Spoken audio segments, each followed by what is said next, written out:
Hello बच्चों, इस video में हम बात करेंगे बीट फॉर्मेशन के बारे में। दो वेव्स के बीच में बीट का फॉर्मेशन कब होता है, बीट्स फॉर्मेशन कब होता है।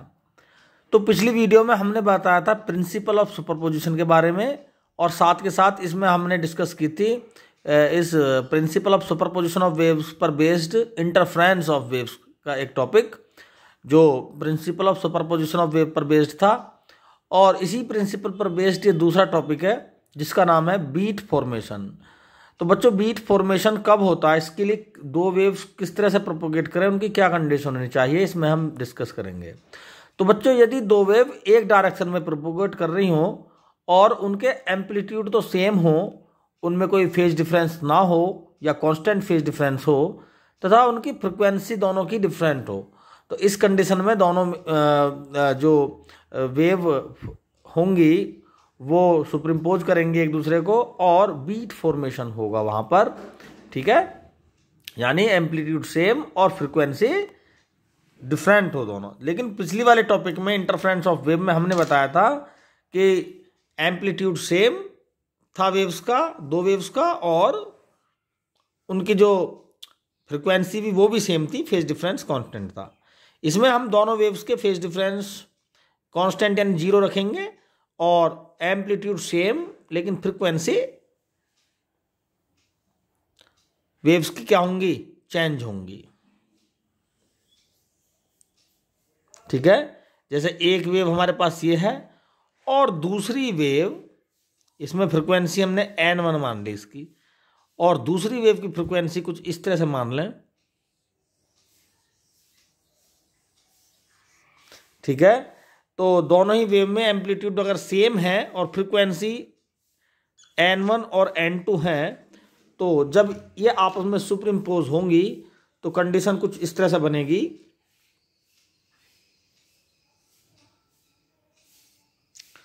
तो जैसे पहले n1 फ्रीक्वेंसी बना लेते हैं हम यहां पर, क्योंकि सुपर इम्पोज में तो दोनों को एक साथ हमें सुपर इम्पोज करना है। तो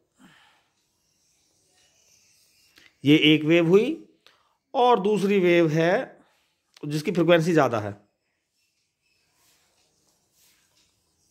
कुछ इस तरह से, यानी हमें एम्पलीट्यूड सेम रखना है इनका। ठीक है, तो इन दोनों वेव के सुपर इम्पोजन हमने करा दिया है, ये दोनों सुपर इम्पोज हो चुकी हैं। अब ये एक नई वेव प्रोपोगेट, यहां से नई वेव प्रोड्यूस करेंगी। इसको हम शो करेंगे ग्रीन वेव से, ग्रीन मार्कर से। तो देखो, इस कंडीशन में कुछ प्लेसेस पे तो ऐसा लगेगा हमें कि यहां पर एम्पलीट्यूड ऐड हो जाएगा और किसी प्लेस पर एम्पलीट्यूड आपस में कैंसिल हो जाएंगे। तो यहां पर देखो ऐड हो जाएगा, और यहां पर देखो ये इस पहली दूसरी वाली वेव का अपर डायरेक्शन में जा रहा है एम्पलीट्यूड, और इसका ये डाउन में जा रहा है। तो यहां पर एम्पलीट्यूड मिनिमम हो जाएगा। कुछ देर बाद यहां पर देखो मैक्सिमम हो रहा है ना, दोनों वेव, इसका भी और इसका भी एम्पलीट्यूड एक डायरेक्शन में है। और यहां पर देखें जरा, यहां पर फिर ये घटने लगा, ये अपर डायरेक्शन में है, ये धीरे धीरे डाउन होने लगा, और कुछ इस तरह से लगातार कंडीशन बनती चली जाएंगी इसमें। यानी कहीं पर एम्पलीट्यूड बढ़ता बढ़ता मैक्सिमम हो जाएगा। जैसे यहां पर हमने मान लिया कि ये इस तरह से, यहां पर ये मैक्सिमम एम्पलीट्यूड होगा। ठीक है, इस तरह से।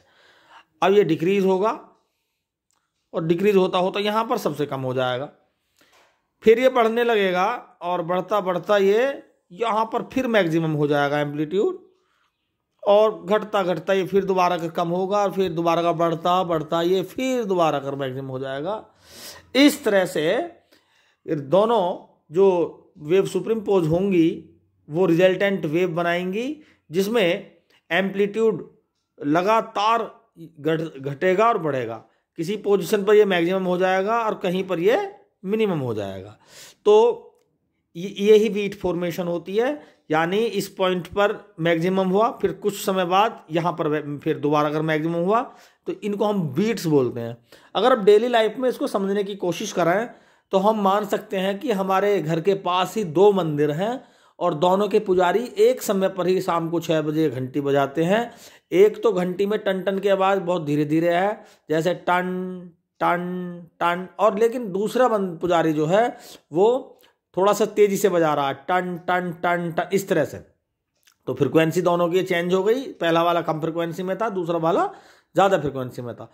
तो थोड़ी देर में हम क्या देखेंगे, जब ये लगातार घंटियाँ बज रही हैं तो कभी तो ऐसा होगा कि दोनों जो घंटियाँ हैं एक साथ बज गई, और कब कुछ समय पश्चात ये होगा कि घंटियों की आवाज़ एक दूसरे से थोड़ा सा फासला हो रहा है टाइम में, यानी अलग, यानी जहाँ पर फासला हो रहा है वहाँ पर समझो मिनिमम बीट बन गया, यानी मिनिमम एम्पलीट्यूड की कंडीशन बन जाती है।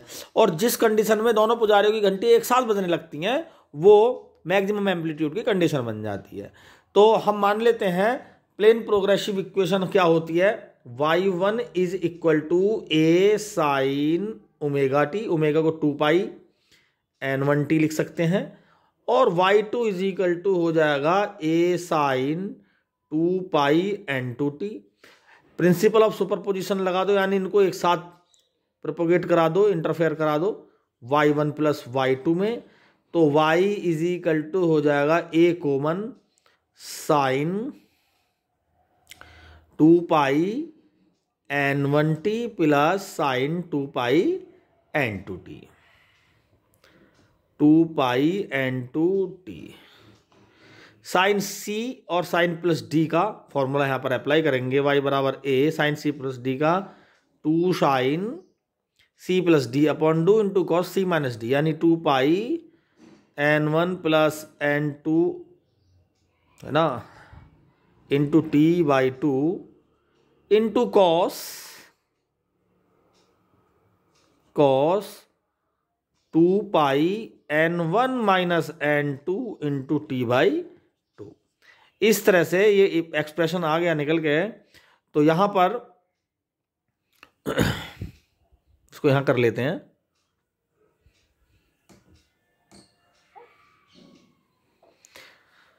y is equal to 2a cos, क्योंकि इसमें एक साइन की टर्म आ चुकी एक्सप्रेशन में और दूसरी टर्म कॉस की है, तो इसको वेव फंक्शन इस तरह से हम लिख सकते हैं, y is equal to 2a cos 2 pi n1 minus n2t by 2 into sine n1 2 pi n1 plus n2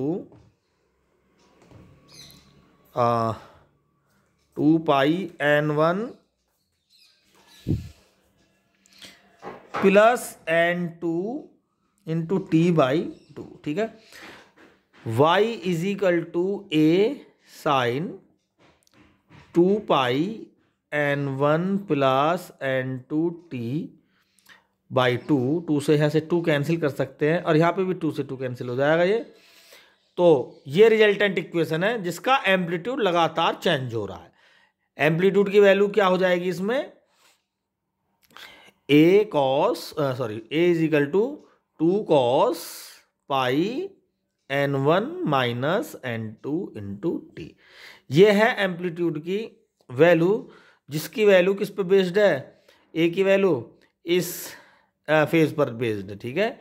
ये मैक्सिमम कब होगी, जब पाई n1 minus n2 into T की वैल्यू क्या हो जाएगी, मैक्सिमम हो जाएगी, यानी कॉस 0 के केस में वैल्यू क्या हो जाती है, मैक्सिमम। यानी इसकी अभी कैलकुलेशन करेंगे हम अभी करेंगे इसकी कैलकुलेशन। तो इसकी मैक्सिमम वैल्यू के लिए पाई n1 minus n2 into T को क्या होना चाहिए, n पाई होना चाहिए, n की वैल्यू 0। तो n की वैल्यू 0 जब रखेंगे हम तो एंगल क्या हो जाएगा, 0 हो जाएगा, cos 0 की वैल्यू 1, तो 1 पाई के केस में भी n की वैल्यू 1 रखेंगे तो पाई हो जाएगा इक्वल में।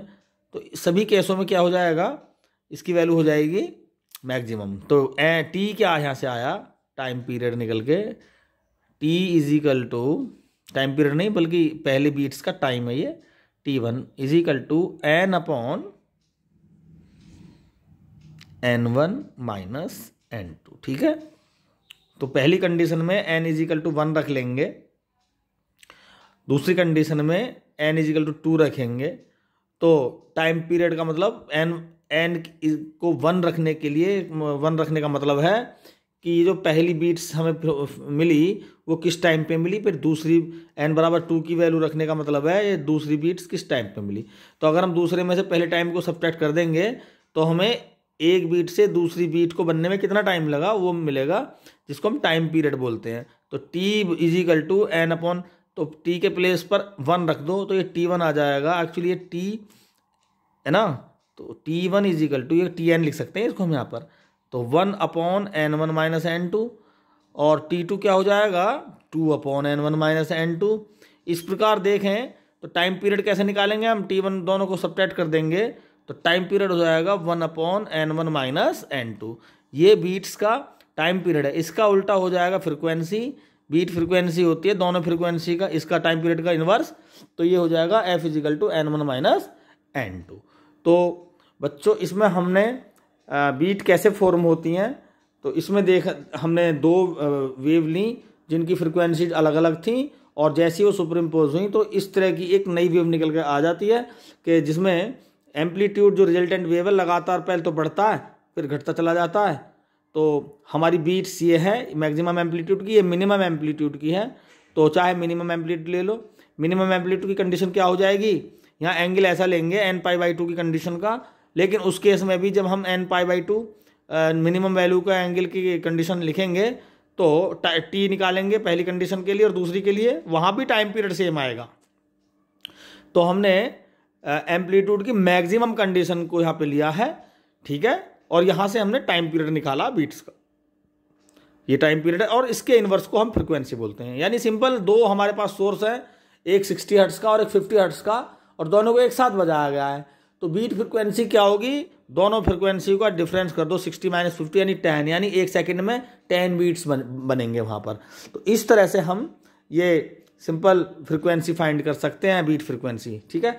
तो हम आशा करते हैं कि ये बीट फॉर्मेशन का टॉपिक हमारी वीडियो से आपको क्लियर हुआ होगा। Thank you.